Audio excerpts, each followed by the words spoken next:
Bismillahirrahmanirrahim. Assalamualaikum warahmatullahi wabarakatuh. Ya Rabbi lakal hamdu hatta tarda, walakal hamdu idza radita, walakal hamdu ba'da ridha, walakal hamdu abadan abada.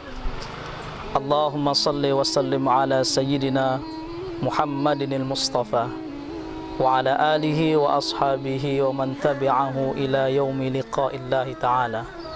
Thumma amma ba'd. Ayuhal musyahidin al-kiram, hafizakumullah.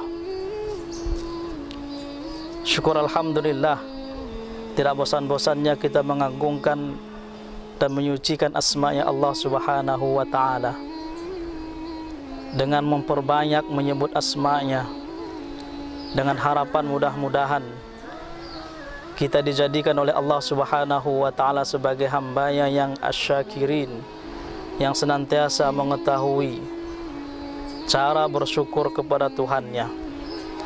Dan mudah-mudahan senantiasa kita dijadikan oleh Allah Subhanahu wa ta'ala sebagai hamba-Nya yang terpilih, sehingga di dunia dan di akhirat nantinya kita akan digolongkan oleh Allah Subhanahu wa ta'ala sebagai golongan orang-orang yang beruntung. Amin ya rabbal alamin. Demikian juga salawat beserta salam marilah senantiasa kita memperbanyak ucapannya kepada baginda Rasul Nabi Yuna Muhammad sallallahu alaihi wasallam. Mudah-mudahan di sisa usia kita yang ada sekarang ini, kita bisa lebih fokus untuk mengamalkan segala sunnah-sunnah Rasul sallallahu alaihi wasallam dalam segala aspek dan lini, baik dalam sunnah yang berkaitan dengan fardiyah secara pribadi kita, maupun sunnah yang berkaitan yang mengatur kehidupan kita di dalam keluarga, sampai kepada sunnah yang menyangkut kehidupan kita dalam bersosial dan bermasyarakat. Mudah-mudahan dengan sunnah yang kita amalkan tersebut mampu menyelamatkan kita daripada segala mara bahaya yang sedang berlaku di dunia ini. Serta tidak lupa pula senantiasa kita basahi lisan kita yang mulia ini untuk memperbanyak ucapan salawat dan salam kepada baginda Rasul. Karena kedua-dua perkara ini adalah sebagai tanda dan bukti, cintanya seorang umat kepada Rasulnya Muhammad sallallahu alaihi wasallam. Para pemirsa TV Agara yang dirahmati Allah Subhanahu wa ta'ala, tidak terasa kita telah memasuki pertengahan Ramadan. Pada hari ini 16 Ramadan tepatnya. Ramadan ini akan datang dan berlalu. Tinggal lagi kesempatan kita yang seharusnya kita ambil begitu baik, di mana kita posisikan diri kita dalam menyahut seruan yang dikatakan sebagai panggilan iman ini. Karena setelah kita mengetahui dengan seksama Allah Subhanahu wa ta'ala menyeru hal tersebut di dalam surah Al-Baqarah yang sering kita mendengar ayatnya, Ya ayyuhalladzina amanu kutiba alaikumus siyam kama kutiba alal ladzina min qablikum la'allakum tattaqun. Perintah puasa tersebut adalah merupakan perintah langsung daripada Allah Subhanahu wa ta'ala, tapi barometernya ditujukan kepada orang-orang yang memiliki iman. Orang-orang yang memiliki iman tersebut yaitu kita sebagai umat Islam. Sebagaimana kita bisa mengaplikasikan iman tersebut dengan sebaik-baiknya, begitu jugalah kita menjalankan ibadah puasa ini dengan sebaik-baiknya juga. Oleh karena itu, terkadang panggilan iman ini, seruan iman yang langsung diperintahkan oleh Allah Subhanahu wa ta'ala, ada di golongan sebahagian manusia umat Islam pada khususnya mengambil dan menjadikan ibadah tersebut sebagai ibadah yang memang benar-benar dijalankan sebagaimana semestinya, sesuai dengan standar yang ditetapkan oleh qudwah kita yaitu baginda Rasul sallallahu alaihi wasallam.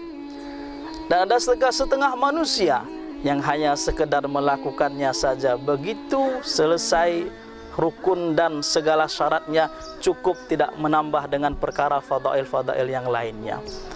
Para pemirsa TV Agarai dimanapun Anda berada, kita sebagai umat Islam harus mengetahui keinginan kita untuk menjalankan ibadah ini adalah keinginan yang sangat luhur, sesuai dengan janji Allah Subhanahu wa Ta'ala yang akan menjadikan kita umat Islam sebagai orang-orang yang tattaqun, muttaqin. Tahukah kita di mana posisi orang yang bertakwa tersebut nanti di akhirat? Dalam surah Az-Zariyat, Allah Subhanahu wa Ta'ala telah memberikan janjinya kepada orang yang bertakwa, yang janjinya ini tidak akan diberikan kepada orang yang lain selain orang yang mendapat ciri-ciri di dalam surah tersebut. Dan perlu kita garis bawahi, di antara ciri-ciri yang disebutkan nantinya tidak akan kita temui di dalam bulan-bulan yang lain selain di Ramadan yang kita cintai ini.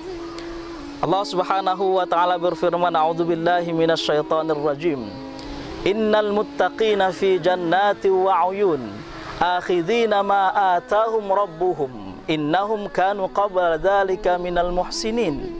Yang artinya, sesungguhnya Allah telah menyediakan kepada orang-orang yang bertakwa nantinya di akhirat fi jannati wa 'uyun, surga-surga yang begitu indah beserta ditempatkan di setiap surga tersebut al-'uyun, yaitu mata air yang begitu indah dan lezat untuk dinikmati.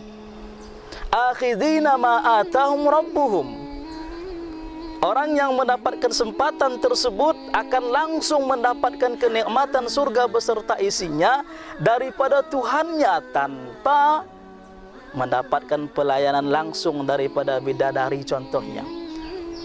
Dalam Al-Quran dikatakan wildanul mukhalladun, penduduk surga sebahagiannya dilayani oleh wildanul mukhalladun atau hurun ain, bidadari-bidadari surga.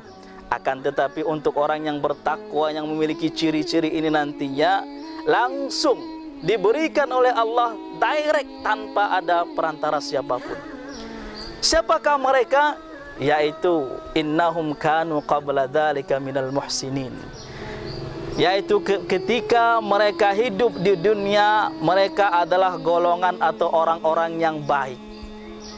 Nah, ungkapan muhsinin ini sangat umum. Yang kita inginkan di sini adalah ciri-ciri muhsinin ini apa? Yang pertama, lanjutannya Allah Subhanahu wa Ta'ala mengatakan, kanu qalilan minal laili ma yahja'un. Mereka sangat sedikit sekali menggunakan waktu malamnya untuk tidur sepanjang malam.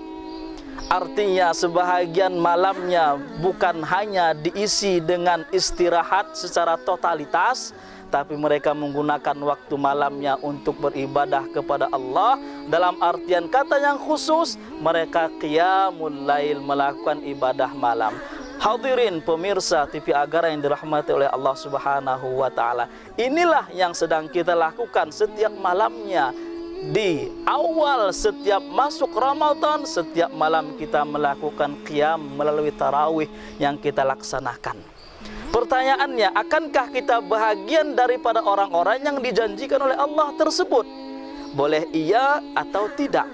Iya bagaimana kalau seandainya ibadah qiyam kita dari awal Ramadan, karena Ramadan ini bukan hanya ibadah yang khusus kita melakukan qiraah, sembahyang 5 waktu, atau zikir, atau amalan-amalan yang lainnya kita lakukan mentok di Ramadan saja.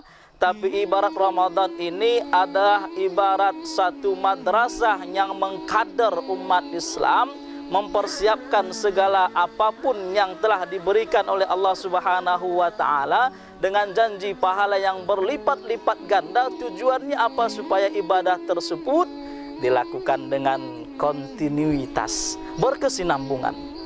Orang yang qiyam, yaitu kita umat Islam, setiap malamnya selama 30 malam berturut-turut membiasakan diri untuk qiyam.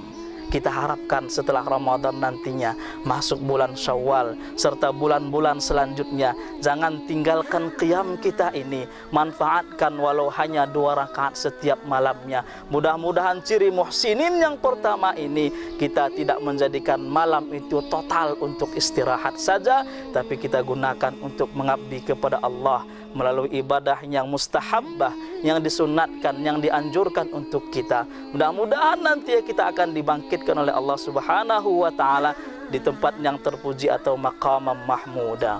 Yang kedua, Allah Subhanahu wa taala melanjutkan lagi kebiasaan yang masih kita lakukan di Ramadan ini. Wabil asharihum yastaghfirun. Di waktu sahur mereka menggunakan waktunya untuk beristighfar kepada Allah Subhanahu wa taala. Kadang kalau kita perhatikan kehidupan kita sehari-hari, baik golongan bapak-bapak atau ibu-ibu, secara khusus ibu-ibu kita katakan terlebih dahulu, bagi mereka yang mungkin menyiapkan sahur untuk anggota keluarganya, bagi bapak-bapak yang mungkin mempersiapkan segala aspek dari perkara yang besar membangunkan anggota keluarganya, waktu sahur ini adalah waktu yang sangat bermanfaat dan berharga dan sangat singkat. Kalau dimanfaatkan sedikit untuk beristighfar kepada Allah dengan membaca astaghfirullahalazim 10 kali, 20 kali, atau bahkan mampu kita ratusan kali, dipersilahkan dengan waktu 5 sampai 10 menit saja. Mudah-mudahan kita adalah daripada golongan yang dijadikan oleh Allah Subhanahu wa taala mendapat layanan langsung daripada Allah. Layanannya bukan kaleng-kaleng, yaitu layanan VVIP. Amin ya rabbal alamin. Manfaatkan. Waktunya kapan? Sahur. 20 menit sebelum masuk waktu sholat subuh, 15 menit sebelum masuk waktu subuh juga bisa, dan bahkan 10 menit sebelum fajar juga bisa. Yang penting di waktu sahur kita beristighfar, walau hanya beristighfar sekali kepada Allah, tapi ini kita lakukan secara mulazamah, kita lakukan secara berterusan, kontinuitas, tidak hanya di Ramadan, di luar Ramadan juga kita laksanakan. Kita mudah-mudahan termasuk daripada golongan yang kedua ini. Yang ketiga, Allah Subhanahu wa taala menyambung firman-Nya, wa fi amwalihim haqqun lis-sa'ili wal mahrum, yaitu orang-orang yang memiliki kelebihan harta yang diberikan oleh Allah Subhanahu wa taala tidak lupa untuk sebahagian menyisihkannya kepada orang-orang yang meminta kepada mereka, yang mana golongan tersebut tidak memiliki kemampuan atau bahkan yang tidak meminta sama sekali, tapi mereka memang memerlukan harta tersebut. Artinya kepada kita yang memiliki kelonggaran harta, memiliki sedikit kelebihan ekonomi, makanankah ia, pakaiankah ia, atau bahkan materi berupa uangkah dia, maka kita berikanlah sedikit kepada orang-orang yang membutuhkan, yang dekat dengan kita, para tetangga kita. Ramadan adalah bulan yang dijanjikan oleh Allah Subhanahu wa taala sebagai fiestanya pahala, bonus untuk umat manusia sedikit melakukan amalan pahala yang luar biasa. Kita manfaatkan ini sebagai ibarat pegas yang sedikit kita melakukan, menekan diri kita untuk bermujahadah. Semoga dengan harapan nantinya setelah Ramadan kita bisa melakukan perkara tersebut secara kontinuitas. Para hadirin pemirsa TV Agara yang dirahmati oleh Allah Subhanahu wa taala, inilah 3 ciri-ciri yang dijanjikan oleh Allah Subhanahu wa taala yang akan mendapatkan langsung pelayanan daripada Allah Subhanahu wa taala tanpa perantara. Kita ulangi, mudah-mudahan hal ini bisa menjadikan kita lebih mengetahui dan mengecamkannya lagi supaya tidak hilang daripada sanubari kita. Yang pertama, jangan lupa kita qiyam setiap malamnya, bukan hanya di Ramadan. Tidak lupa kita beristighfar di waktu sahur sebelum masuk waktu subuh. Dan yang ketiga, kita senantiasa menjaga infak terbaik kita kepada orang-orang yang memerlukan. Mudah-mudahan Ramadan kali ini memang betul-betul Ramadan terakhir yang kita lakukan dengan melakukan amal ibadah yang sebaik-baiknya, dengan harapan Ramadan nantinya juga sebagai Ramadan yang terbaik juga kita lakukan amal ibadah, begitu juga seterusnya.